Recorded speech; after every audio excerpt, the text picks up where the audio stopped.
Dan masyarakat ini dipersembahkan 101 FM Radio Paspati.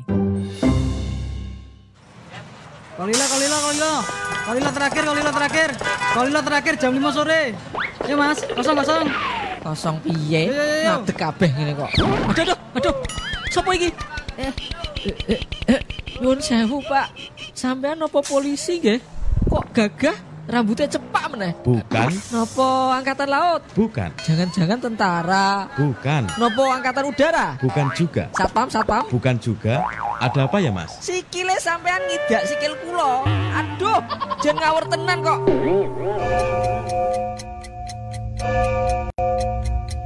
Tepat pukul 17, waktu Pas FM Pati. Anda masih mendengarkan 101 FM Pas Pati, saluran informasi warga Pati.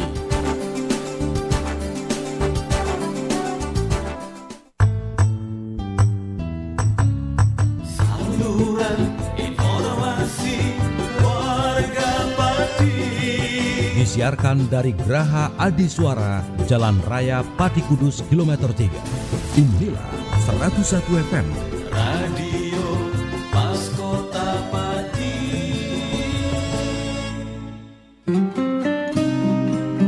Mitra Pas, saatnya Anda ikuti kajian tafsir Ibnu Katsir bersama Ustadz Abdul Kholik Syafi'i MPD Al-Hafidh, pengasuh Pondok Pesantren Yambu'ul Ulum, Sukolilo Pati.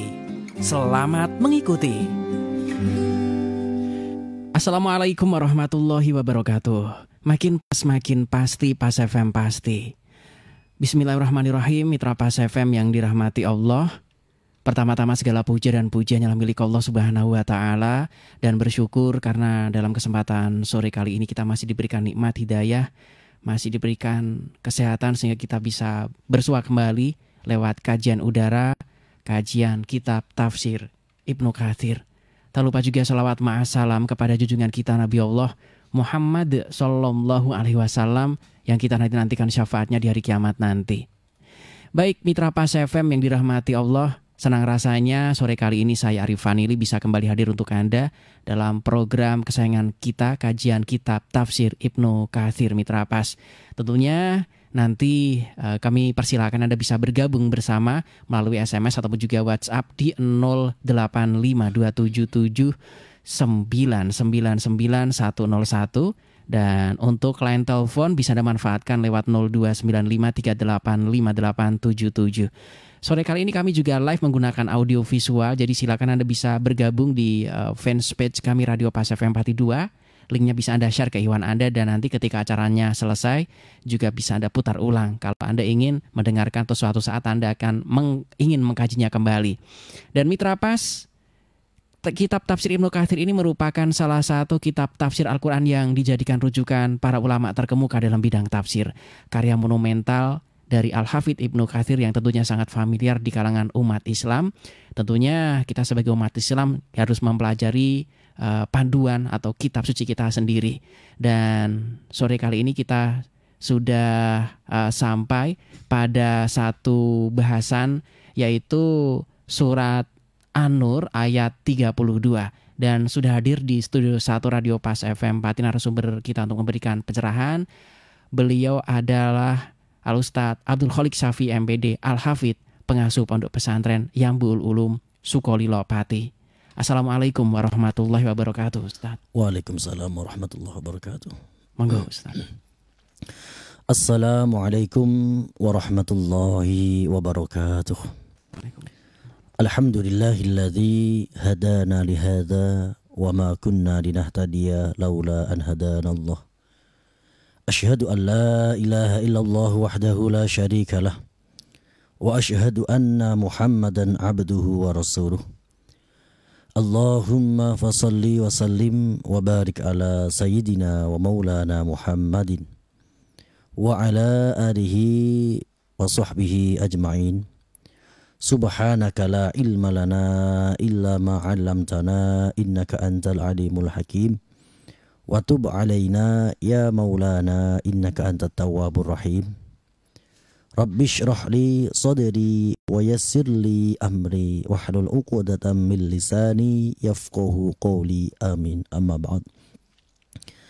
Mitra Pas FM dimanapun Anda berada, semoga senantiasa mendapat rahmat dari Allah Subhanahu wa Ta'ala.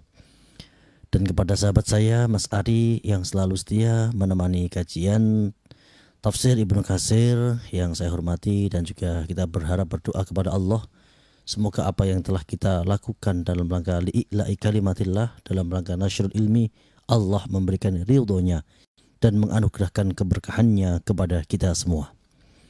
Baiklah mitra Pas FM dimanapun Anda berada, kita lanjutkan kajian Tafsir Ibnu Katsir surah An-Nur ayat ke-32. A'udzu billahi minasy syaithanir rajim. Bismillahirrahmanirrahim.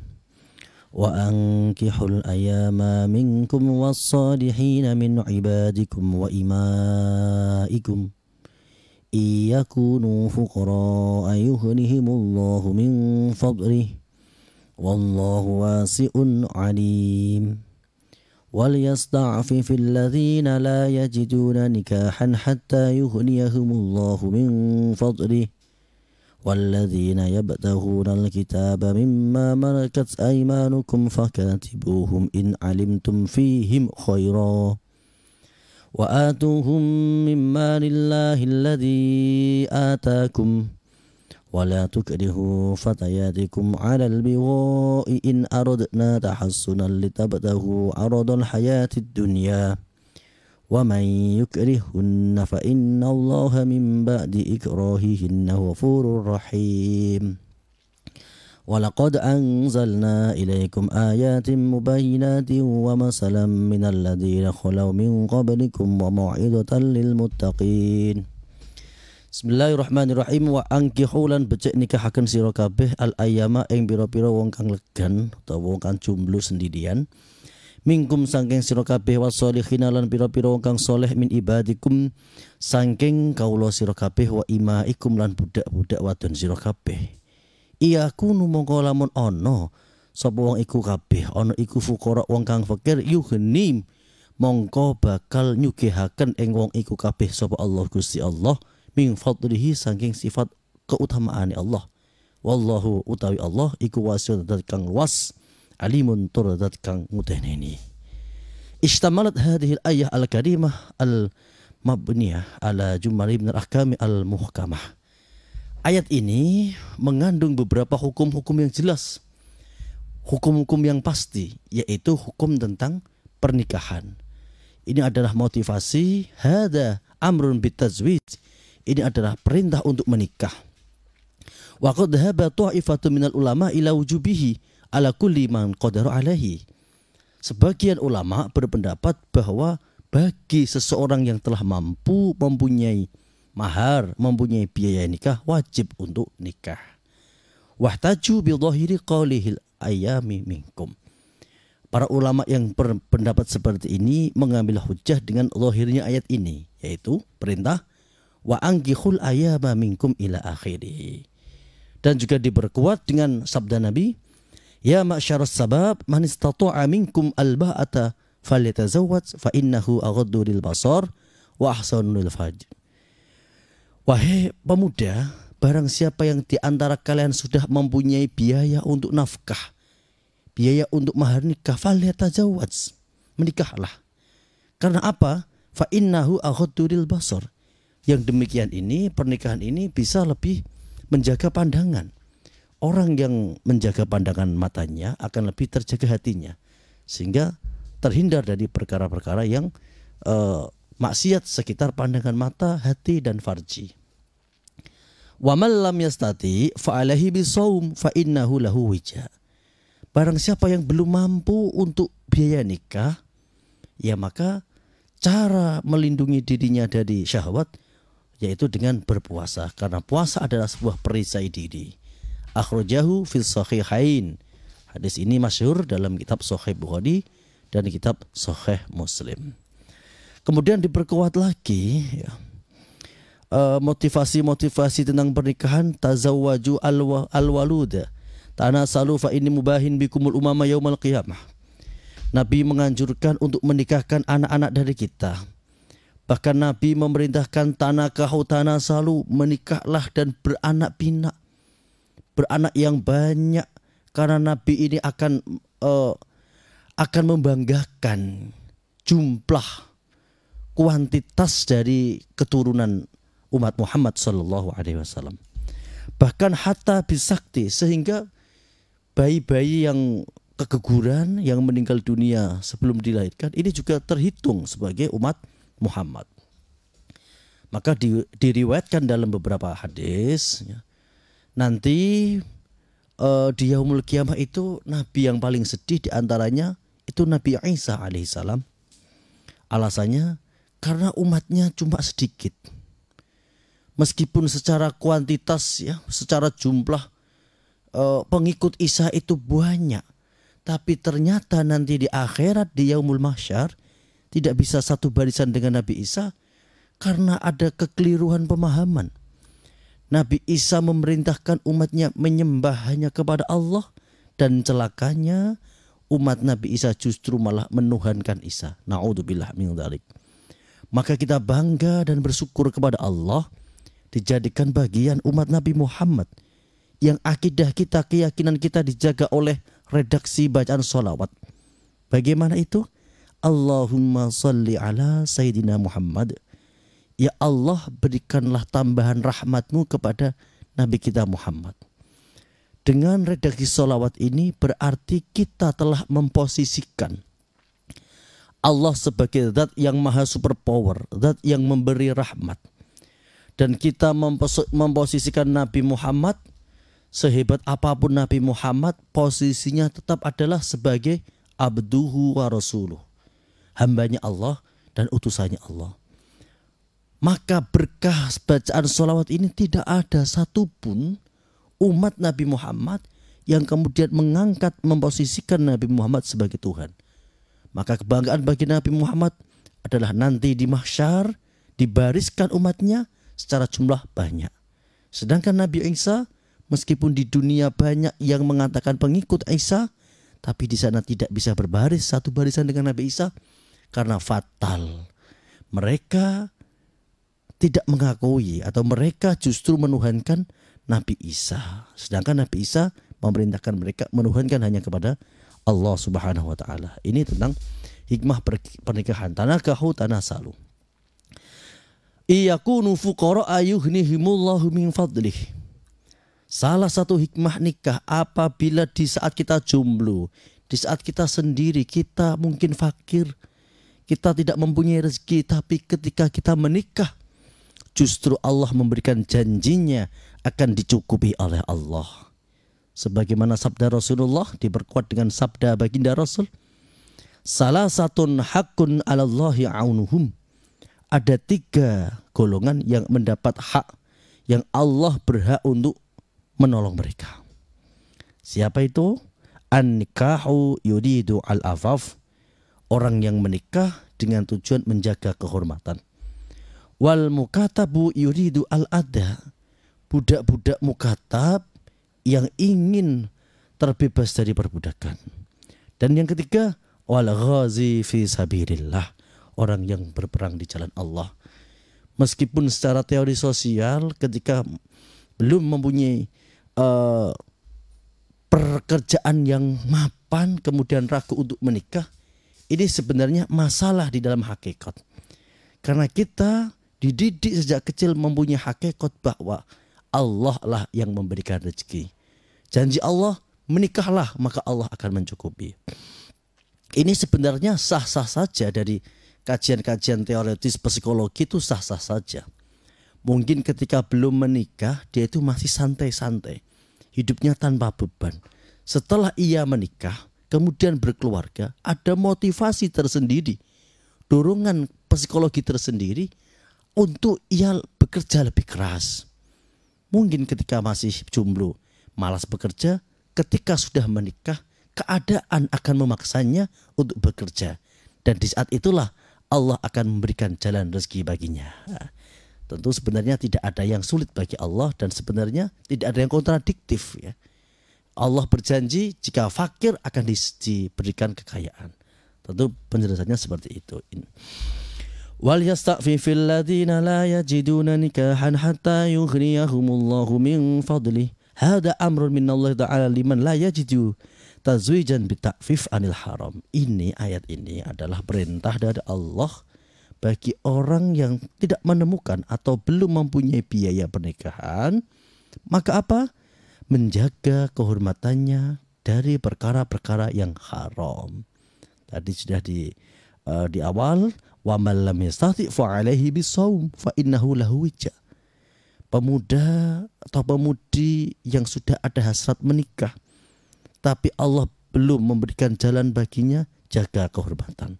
Jika dimungkinkan berpuasalah, karena puasa bisa meredam segala syahwat. Wal yasta'fifil ladina la yajiduna nikahan qala huwa ar-rajulu yara al-mar'ah fa ka'annahu yashtahi. Ini diperuntukkan kepada laki-laki yang sudah ada ketertarikan, hasrat kepingin nikah tapi apalah daya belum ada biaya. Maka jagalah kehormatan, dan jika diperlukan untuk meredam gejolak itu, yaitu dengan berpuasa. Kemudian walladzina yabtaghunal kitaba mimma malakat aymanukum fakatibuhum in alimtum fihim khaira. Ini masalah perbudakan ini. Hada amru minallah ta'ala lisadati idza talaba abiduhum minhum al-katabat. Jadi kita berbicara abad-abad yang lalu lah, itu kan perbudakan itu masih banyak, dan alhamdulillah dengan perjuangan Nabi, para sahabat, para tabi'in, ulama, sekarang sudah tidak ada perbudakan. Ketika seseorang mempunyai budak dan budak ini mempunyai niat baik untuk keluar dari perbudakan, ingin menebus dirinya sendiri dengan akad nyicil, maka permudahlah itu. Ini adalah salah satu solusi Islam dalam menghapus perbudakan. Karena perbudakan itu sudah ada sejak zaman Yunani kuno, sudah ada sejak zaman Romawi. Kita tahu orang Romawi itu, orang-orang Barat, justru mereka ini adalah orang-orang yang memperakasai tentang perbudakan. Dalam catatan sejarah pernah Kaisar Romawi itu bernama Kaisar Nero itu membeli 600 budak. Setelah dibeli, ini bukan untuk dipekerjakan tapi untuk memuaskan kemauannya yang sangat-sangat tidak manusiawi. 600 budak yang baru saja dibeli itu kemudian ditali di tiang sepanjang jalan masuk ke istananya, kemudian semuanya diberi minyak tanah dan dibakar hidup-hidup, lalu ia berjalan di antara budak-budak yang terpanggang. Na'udzubillah min dzalik. Jadi dia bangga bisa membeli budak dan kemudian membakarnya. Nah, Islam ini sedikit demi sedikit tentu tidak mudah ya, merubah sebuah tradisi yang sudah sejak dulu sekali, sejak Yunani kuno sudah ada. Islam apapun, ketentuan Islam itu selalu ada motivasi untuk memerdekakan budak. Ketika ada kifarat, memerdekakan budak. Ketika ada takzir hukuman apa, nanti solusinya sebagai kifaratnya memerdekakan budak. Termasuk ayat ini, walladzina yabtaghunal kitaba mimma malakat aymanukum fakatibuhum in alimtum fihim khaira. Ini motivasi bagi para tuan pada waktu itu, yang ada ketika ada sebagian dari budaknya ingin terbebas dari perbudakan, maka berilah, permudahlah caranya. Ini ada riwayat ketika itu di masa Umar, fangtolako ila Umar, ada orang yang mengadu kepada Umar bahwa ada seorang majikan yang mempunyai seorang budak, kemudian ia ingin terbebas dari perbudakannya dan ingin mencicil uang kepada majikannya senilai berapa. Ketika dulu mungkin ketika beli budak itu mungkin kita kira-kira 200 juta. Terus si budak ini ingin mengembalikan uangnya majikan yang digunakan membeli dirinya dengan cara menyicil dan dipersulit oleh majikan. Umar marah besar. Kemudian Umar mengundang majikannya itu. Kemudian Umar fa'aba fadarabahu bidurrati. Umar marah, kemudian mengambil cambuk dan memukul kepada majikan itu. Kemudian Umar membacakan ayat fakatibuhum in alimtum fihim khairan. Nah, jadi ketika kita melihat redaksi ini hukumnya wajib. Ketika ada seorang majikan budaknya ingin merdeka, maka majikan wajib untuk mempermudah jalannya. Tapi sebagian ulama, Imam Maliki, Imam Ahmad, ini lebih memberi hukum sunnah karena landasan hadis, yaitu la yahillu malum ri'in muslimin illa bitayyibi nafsin. Jadi tidak halal mempergunakan hartanya orang muslim kecuali dengan atas dasar rela. Jadi budak ini kan bagian dari hartanya seseorang, jadi tidak boleh seseorang dipaksa memerdekakan tanpa ada kerelaan dari majikan. Ini pendapat Imam Malik. Wa atuhu mimma lillahi alladzi atakum. Nah, ini adalah perintah juga. Ketika ada seorang budak yang berusaha keluar dari perbudakan, kemudian ia mengangsur, menyicil kepada majikannya, maka perintahnya, motivasi ini, wa atuhu mimma lillahi alladzi atakum. Jadi dikasih diskon. Yang seharusnya angsurannya sampai 2 tahun, kemudian yang setengah tahun ini dibebaskan. Ada yang mengatakan miqdaru rubu' harus didiskon 1/4%, wakila asulus atau 1/3%. Nah, wakila aniswu, bahkan ada yang menganjurkan untuk mendiskonnya 50%, nisfu itu 50%. Apabila ketika pembeliannya 200 juta, ya disuruh bayar 100 juta saja. Ini adalah sebuah bentuk motivasi dalam Islam untuk menghapus perbudakan. Jadi kita berbicara ini karena dulu itu masih ada perbudakan. Alhamdulillah sekarang sudah terbebas. Lanjut, wala tukrihu fatayatikum alal bigha. Al-ayah kana ahlul jahiliyah idza kana li ahadin. Ayat ini adalah larangan bagi tuan-tuan majikan yang memaksa budak perempuannya untuk melacurkan diri. Kemudian upahnya ini yang separuhnya untuk majikan.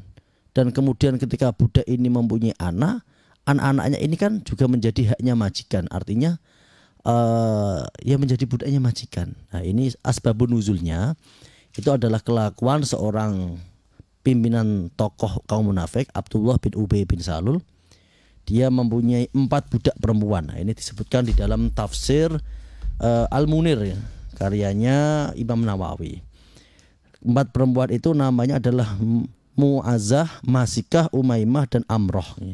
Ini adalah budak perempuan milik dari Abdullah bin Ubay bin Salul. Kemudian ia memaksa keempat budak perempuannya ini untuk melacurkan diri.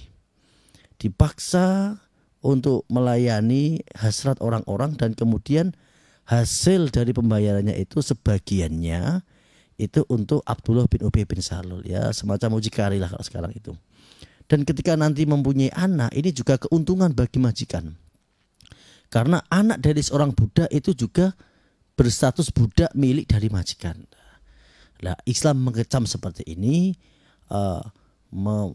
memerintahkan, melarang para majikan mempekerjakan budaknya untuk melacurkan diri. Ini salah satu usahanya dari Islam itu untuk meredam atau menghapuskan perbudakan yang sudah ada jauh sejak zaman Yunani kuno. Jadi jelas dari ayat-ayat semua ini adalah perintah motivasi tentang nikah, menjaga kehormatan, dan juga menghargai hak-hak kemanusiaan, yaitu perintah Allah untuk menghapuskan perbudakan dengan beberapa metode tahap demi tahap. Dan alhamdulillah sampai sekarang kita sudah melihat dunia ini terbebas dari perbudakan. Ini adalah hikmah dari perintah Allah yang dibawa oleh Rasulullah dan dilaksanakan oleh para sahabat-sahabatnya. Demikian penjelasan ayat ke-32 sampai ke-34. Selanjutnya kita lanjutkan kepada session dialog interaktif. Monggo Mas Ari.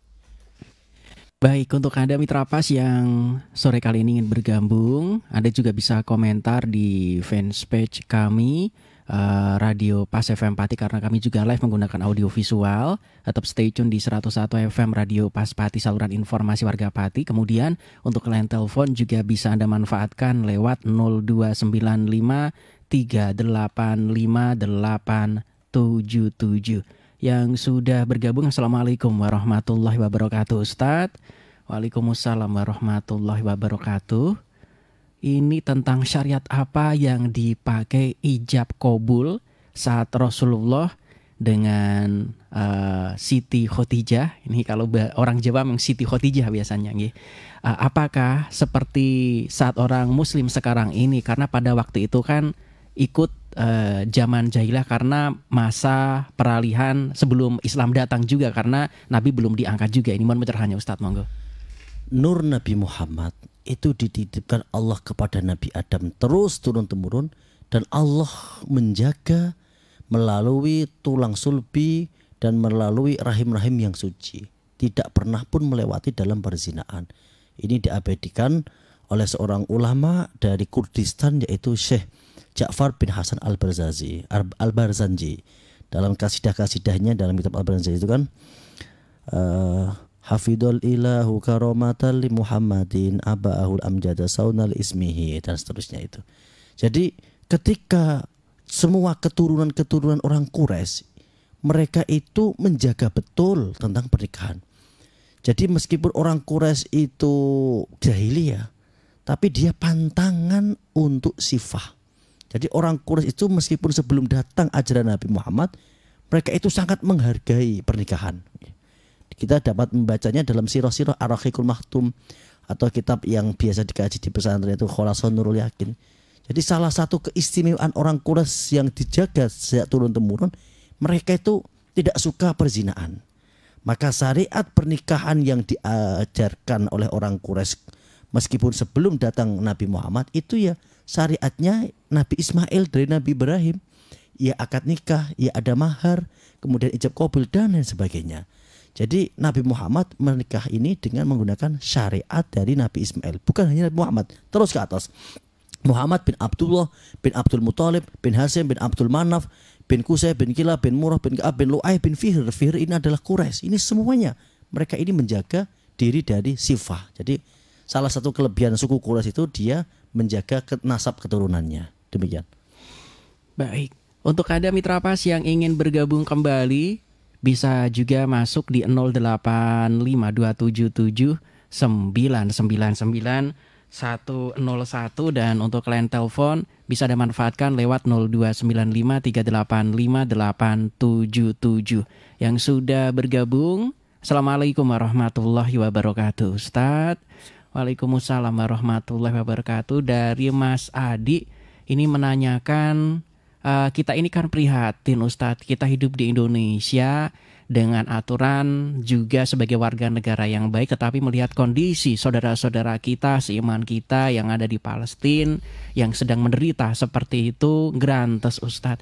Kemudian dengan yang bagaimana, apakah cukup dengan doa saja atau bagaimana? Karena memang strategi dalam memerdekakan bangsanya juga hampir mirip-mirip seperti kita di Indonesia. Waktu itu kita juga acap kali dicap sebagai gerombolan penyamun atau gerombolan orang-orang yang tidak berperi kemanusiaan. Padahal kita juga waktu itu sama-sama memperjuangkan kemerdekaan kita dikala Nusantara ditempati orang-orang Eropa. Hampir sama sebetulnya. Mohon pencerahannya Ustaz dari Ma'adi ini. Kita harus bersyukur ya, bersyukur. Jadi kalau kita ini membaca komplit, itu sebenarnya Israel juga tidak berhasil 100%. Coba bayangkan. Israel dibantu penuh oleh NATO ya, yang ingin menaklukkan bangsa Palestina yang jumlahnya cuma sedikit itu. Sejak zaman berapa itu sampai sekarang? Sudah berapa dolar yang dihabiskan? Ternyata mereka tidak bisa mengoptasi secara penuh, tidak bisa. Kalau kita lihat Iron Dome itu, ya Iron Dome itu satu rudalnya saja itu nilainya berapa? Kalau saya membaca itu sekitar $500. Itu sekali intercept, padahal roket Hamas itu hanya murah meriah. Jadi ketika keluar Iron Dome itu keluar uang banyak. Jadi ya kita tetap cara simpati empati kita itu tetap mendoakan. Dan mungkin kita bisa menyalurkan donasi-donasi kepada lembaga-lembaga yang kredibel, yang dipercaya, yang sudah mendapat izin dari pemerintah. Jadi di sela-sela kita memang prihatin, tapi kita tetap bangga. Kita melihat bagaimana Allah menyelamatkan saudara kita dengan berbagai caranya. Israel ya, itu tidak bisa hidup tenang. Kemarin kita melihat itu ada pesawat dari Tel Aviv itu yang dia itu mendarat di Dagestan dan langsung diserbu oleh pemuda sana. Artinya apa? Israel juga tidak menang-menang penuh ya.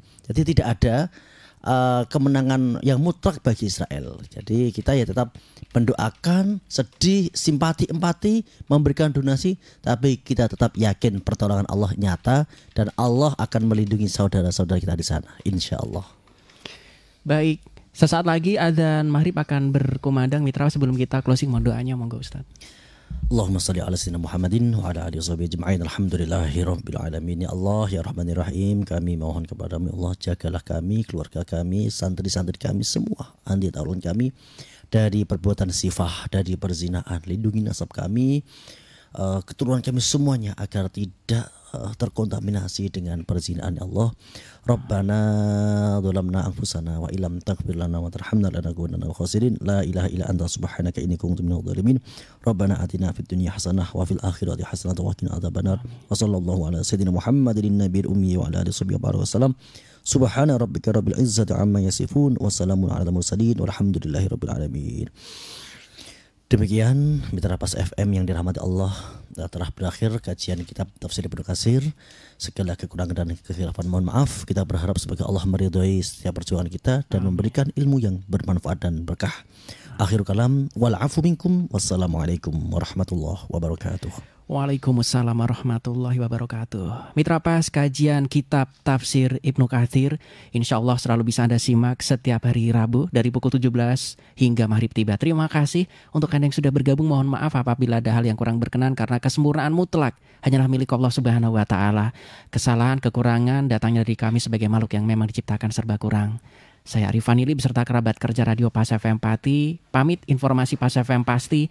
Wassalamualaikum warahmatullahi wabarakatuh. Mitra Pas, demikian tadi telah Anda ikuti kajian Tafsir Ibnu Katsir bersama Ustadz Abdul Kholik Syafi'i MPD Al-Hafidh, pengasuh Pondok Pesantren Yambu'ul Ulum, Sukolilo Pati. Kajian Tafsir Quran Ibnu Katsir di Radio Pas FM Pati bisa Anda ikuti kembali pada Rabu minggu depan. Anda juga bisa mengikuti kajian rutin malam Jumat Tafsir Ibnu Katsir ba'da maghrib, diawali sholat berjamaah di Masjid Al-Istiqomah, Jalan Sunan Prawoto, Sukolilo. Dan setiap selapanan malam Jumat Wage jam 7 malam ba'da sholat Isya. Anda juga bisa menghadiri majelis dzikir mujahadah dan istighosah bersama Ustadz Abdul Kholik Syafi'i MPD Al-Hafidh di Pondok Pesantren Yambu'ul Ulum, Dukuh Tambang Sari, Kedung Winong, Sukolilo.